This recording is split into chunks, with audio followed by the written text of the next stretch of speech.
Hello বন্ধুরা, আমি mixed veg রান্না করব। তার জন্য দেখো আমি পেঁয়াজ, আদা, রসুন, কাজু, কিশমিশ, তারপর টমেটো, গোটা জিরে, লঙ্কা, তেজপাতা, এলাচ, লবঙ্গ সমস্তটা আমি কি করছি, ভালো করে ভেজে নিচ্ছি, অল্প তেলে ভেজে নিচ্ছি। এরপর এটা আমি শিলনোড়ায় বেটে এইগুলো আমি ভাজবো, সবজিগুলো ভাজবো, মিক্সড ভেজ করব। দেখি কেমন হয়। এখানে নামিয়ে নিয়েছি শিলের মধ্যে, এখন বাটবো। আর এদিকে অল্প তেল দিয়ে আমি সব সবজিগুলোকেই দিয়ে দেবো। এখন কম আছে, একটু করে ভেজে নেব। পনিরটা কিন্তু আমি ভাজবো না, পনিরটা আমি কিন্তু সাদা পনিরটাই আমার দেখতে ভালো লাগে। পনিরটা পিস পিস করে পরে দিয়ে দেবো।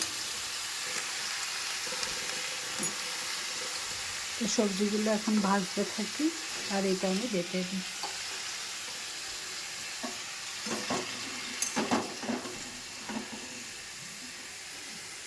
তো দেখো আমার মশলা বাটা কিন্তু রেডি করে নিয়েছি।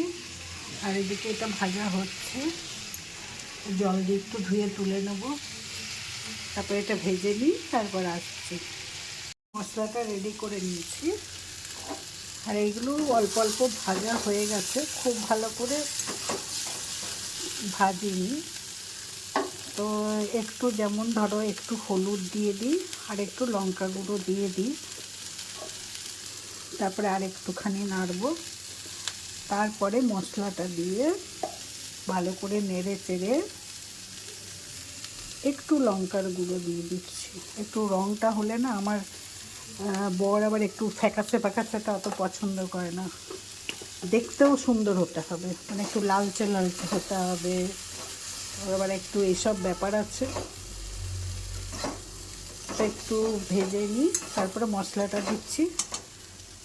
মশলাটাও দিয়ে দিয়েছি আর একটু নুনও দিয়ে দিয়েছিলাম, আর অল্প একটু আমি চিনি দিয়েছি, কারণ আমাদের হালকা অল্প একটু চিনি দিলে টেস্টটা ভালো আসে।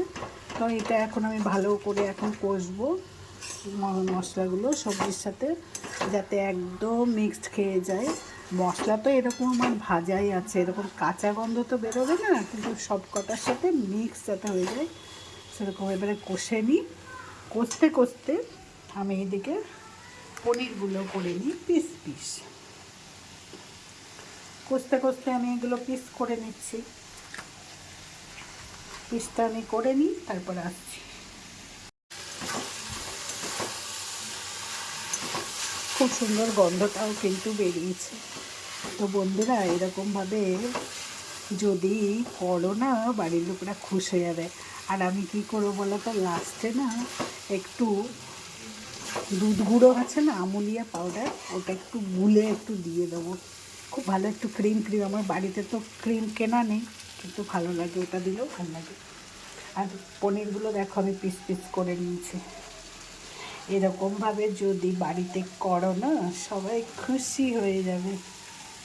পনিরগুলো দেখো আমি পিস পিস করে নিয়েছি, পনিরগুলো এখন আমি দিয়ে দেবো।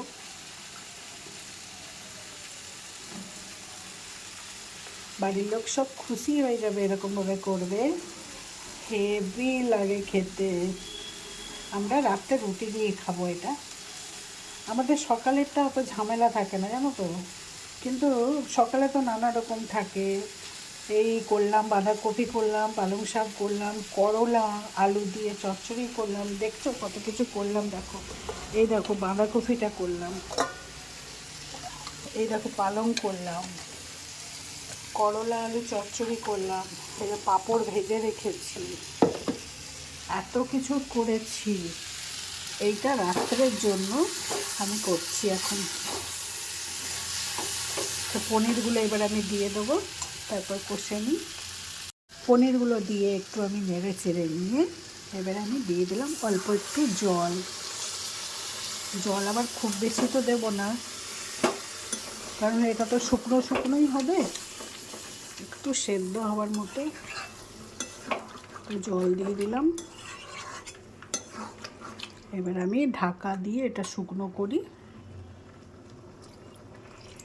আর যেটা বললাম টিপস, একটু আমি কি করব, আমুলিয়াটা একটু বের করে নিই। এই যে দুধটা আমি একটু গুঁড়ো একটু জল দিয়ে গুলে এটার উপর দিয়ে দেবো। না, দরকার নেই জল দিয়ে গুলার, একটুখানি এমনি দিয়ে দিই আমি।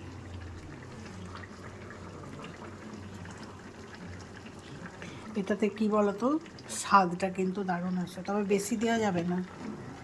এবার হোয়াইট হোয়াইট দেখতে হলে আমার বরাবর খুব প্রবলেম। ঠিক আছে, এবার আমি ঢাকা দিয়ে দিই, তারপর লাস্টে তোমাদের বলছি কেমন হয়েছে। তো বন্ধুরা, রেডি হয়ে গেল আমার মিক্সড ভেজ তরকারিটা। তো দেখেই মনে হচ্ছে কেমন হয়েছে তোমাদের, কিন্তু খেতে কিন্তু দারুণ হয়েছে। আমি কিন্তু একটু টেস্ট করে দেখলাম, খেতে কিন্তু খুব ভালো হয়েছে। এটা আমাদের রাত্রের তরকারি, রুটি দিয়ে খাবার, আর সাথে মিষ্টি থাকবে। সকালে তো অনেক তরকারি হয়েছে, মাছও আছে, সাথে আছে আমাদের মাদার ডিয়ারের দইও। তো বন্ধুরা, নামিয়ে ফেলেছি। দেখো কি সুন্দর, যত না দেখতে ভালো হয়েছে, খেতে কিন্তু অপূর্ব টেস্ট হয়েছে। তোমরাও কিন্তু বানিয়ে দেখো। আর আজকে এই দিয়েই আমাদের রাত্রেবেলায় খাওয়া হবে। তো ভিডিওটা কেমন লাগলো অবশ্যই জানাবে। যদি ভালো লাগে অবশ্যই লাইক কমেন্ট করো। টাটা।